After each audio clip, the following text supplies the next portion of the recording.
जिहादियों के लिए कोई भी बड़े इस्लामिक संस्था, कोई भी बड़े इस्लामिक धर्मगुरु ने इनके खिलाफ फतवा जारी नहीं किया। ये क्या कहेंगे? तो इसलिए बड़ा दुर्भाग्यपूर्ण है। ऐसे लोगों पे सख्त कार्रवाई होना चाहिए और ताकि इनको सबक मिले।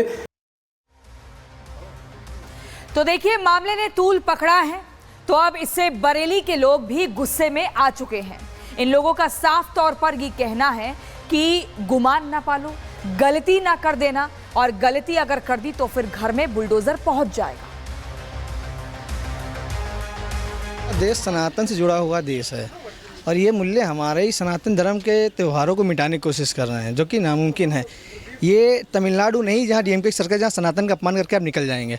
यहाँ योगी शासन चल रहा है, यहाँ पे अगर आप सनातन को गाली देंगे तो आप जेल में जाएंगे, आपके बुलडोजर चलेगा। देखिए, मैं मंदबुद्धि लोगों से कहना चाहता हूँ, ये बंगाल या बांग्लादेश नहीं है। आपने जो कहा कर दिया। ये उत्तर प्रदेश है, यहाँ पर सपा शासन नहीं है, यहाँ योगी की शासन है, भाजपा का शासन है। यहाँ पर जो भी अगर ऐसा काम वो करेंगे ना, सीधे उनका क्या सीधा सा काम है, घर बुलडोजर चलेगा, घर गिरेगा, लाठी चलेगी, कचरे जाएंगे। तो अलग अलग तरह की प्रतिक्रियाएं अब सामने आ रही हैं। लोगों में गुस्सा है, जिस तरीके से कट्टरपंथी होली को लेकर धमकी दे रहे हैं। विवाद बढ़ गया है और अब विवाद बढ़ा है तो मुस्लिम धर्मगुरुओं की भी एंट्री हो गई है, उनकी भी प्रतिक्रियाएं सामने आ रही हैं। होली पर खून की नदियां बहाने वाले लोगों पर क्या कह रहा है मुस्लिम धर्मगुरुओं का, सुनिए जरा। इस तरह की धमकी देने वाले लोग ये मानसिक रोगी हैं, जहनी तौर पर बीमार हैं। किसी के त्योहार पर इस तरह धमकी देना, उनको उनके धर्म के अकॉर्डिंग त्योहार न मनाने देना, ये बीमारी हो सकती है। इस्लाम का इसका कोई लेना देना नहीं। अब इस तरीके की अगर जो है धमकी दी जा रही है तो पहले जांच करी जाए और जांच में जो पुलिस का जो निर्णय है वो लिया जाए, क्योंकि ये स्वतंत्र मुल्क है हिंदुस्तान। यहाँ हर इंसान को, हर शहरी को अपने अपने मजहब की आज़ादी है। हमें प्रशासन पे भरोसा है कि वो इस बात की जांच करें। जांच करने के बाद जो इसमें जो है निकले, अगर ये सही बात है तो प्रशासन खुद ही इस चीज़ को जो डील कर लेगा। अगर गलत बात है, जिसने गलत बातें फैलाई हैं, प्रशासन उनके खिलाफ कार्रवाई करे। तो देखिए, बरेली में जिस कदर हिंदुओं को धमकी दी गई है, होली खेलने के नाम पर लाशें बिछा देने का एक माहौल बनाया गया है, डराया धमकाया जा रहा है। इस पर बीजेपी के प्रवक्ता राकेश त्रिपाठी क्या कुछ कह रहे हैं, वो आपको सुनवाते हैं। जिन्हें रमजान में रोजा रखना है वो रोजा रख के इफ्तारी करें, किसी प्रकार की कोई समस्या नहीं है। और होली खेलने के संदर्भ में अगर कोई धमकाने का प्रयास करेगा तो निश्चित तौर पर कानून का डंडा पूरी कठोरता से चलेगा। होली खेलने में अगर कोई खलल डालेगा, रंगों के त्योहार को बदरंग करने का प्रयास करेगा, तो निश्चित तौर पर योगी सरकार बहुत कठोरता के साथ कार्रवाई करेगी।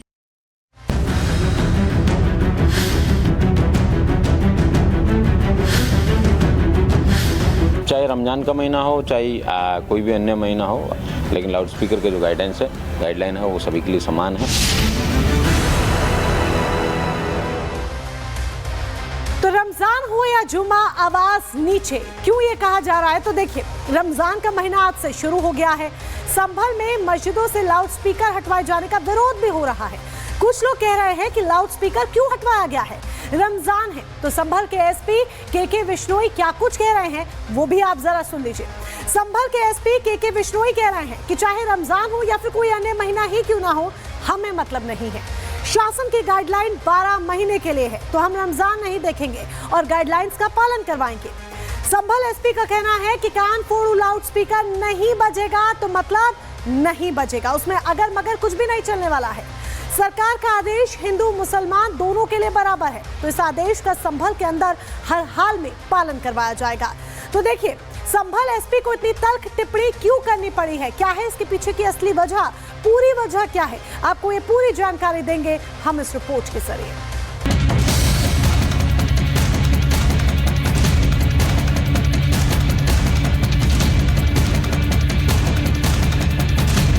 उत्तर प्रदेश के मुख्यमंत्री योगी आदित्यनाथ ने निर्देश दिया है कि किसी भी धार्मिक स्थल में कान फोड़ू आवाज में लाउड स्पीकर न बजने दिया जाए।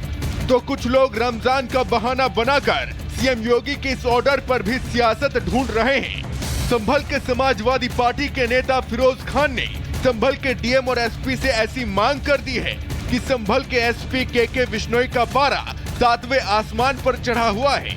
संभल के एसपी ने कैसे फटकार लगाई वो भी आपको सुनाएंगे, लेकिन पहले ये जान लीजिए कि सपा नेता फिरोज खान ने संभल प्रशासन से क्या मांग की है। दरअसल फिरोज खान ने संभल में रमजान के मौके पर दिन में कम से कम 2 बार लाउड स्पीकर से अजान कराने की इजाजत मांगी है। सपा नेता फिरोज खान ने संभल प्रशासन को पत्र भेजकर दलील दी है कि जब शिवरात्रि और होली में डीजे बजते हैं तो रमजान में डीजे क्यों नहीं बज सकते।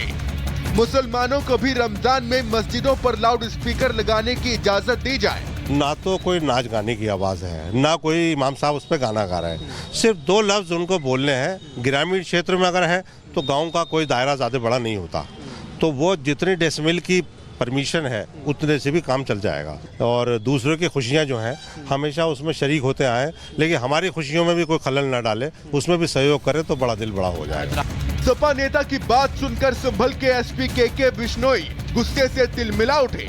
एसपी के बिश्नोई ने 2 टूक कह दिया कि गाइडलाइन सबके लिए है तो सबको मानना पड़ेगा। धर्म देखकर किसी को भी कोई छूट नहीं मिलेगी, चाहे रमजान हो या ना हो।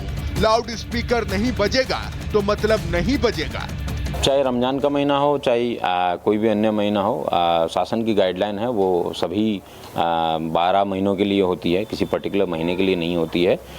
स्पेसिफिक अलर्ट इसके बारे में ज़रूर शासन द्वारा समय समय दिया जाता है, लेकिन लाउड स्पीकर के जो गाइडलाइन है वो सभी के लिए समान है और मैं उम्मीद करता हूँ कि सभी इसको फॉलो करेंगे। संभल के मौलवियों और मस्जिद कमेटी के लोगों को भी संभल प्रशासन ने साफ और 2 टूक हिदायत दी है कि कोई भी कानून अपने हाथ में ना ले, शासन के आदेश को पालन कराने में प्रशासन की मदद करें और अगर किसी ने भी लाउड स्पीकर बजाया तो वो कार्रवाई के लिए तैयार रहे। Bureau report, Republic Bharat. तो देखिए, जिस तरह किसी को भी लाउड स्पीकर बजाने की इजाजत नहीं दी गई है, उस पर अब ऑल इंडिया मुस्लिम जमात के राष्ट्रीय अध्यक्ष मौलाना शहाबुद्दीन बरेलवी ने भी अपनी प्रतिक्रिया दे दी है। आखिर वो क्या कुछ कह रहे हैं, दिखाते हैं। लाउड स्पीकर उतारने की जहां तक बात है तो उसमें पक्षपात नहीं किया जाना चाहिए। हर एक के साथ कोई भी हो, मस्जिद हो, मंदिर हो, गुरुद्वारा हो, चर्च हो, अगर परमिशन नहीं है तो सबके साथ एक ही व्यवहार होना चाहिए। इसी को इंसाफ कहते हैं। और एक एक्सक्लूसिव में अब आगे बात करेंगे कठमुल्ला वार पर आखिर क्यों सीएम योगी आदित्यनाथ से भिड़ गए एएमआईएम के अध्यक्ष असदुद्दीन ओवैसी। यानी उसको मौलवी बनाना चाहते हैं, कठपुल्ला पर की ओर केस को ले जाना चाहते हैं, ये नहीं चल सकता। जिस आइडियोलॉजी से वो आती हैं, उनके किसी भी शख्स ने इस मुल्क की आज़ादी में हिस्सा नहीं लिया।